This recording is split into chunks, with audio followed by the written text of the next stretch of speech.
पाचोरा तालुक्यातील परधाडे रेल्वे स्थानकाजवळ आज दिनांक 31 मे 2026 रोजी पहाटे 3 वाजेच्या सुमारास झालेल्या रेल्वे अपघातात एका तरुणाचा दुर्दैवी मृत्यू झाला। रेल्वे ट्रॅकवरील खंबा किलोमीटर क्रमांक 378/46 दरम्यान अप लाईनवर एका पुरुषाचा मृतदेह आढळून आला। घटनेची माहिती मिळताच रेल्वे पोलीस कर्मचारी नयन सोनोने व फारुख शेख यांनी घटनास्थळी धाव घेत पंचनामा केला।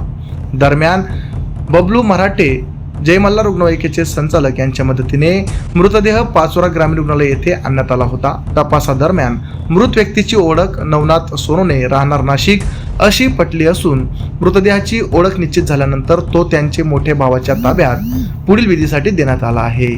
या प्रकरणाचा पुढील तपास API शुभांगी ढगे यांच्या मार्गदर्शनाखाली police head constable Nilesh Mahajan हे करीत आहेत।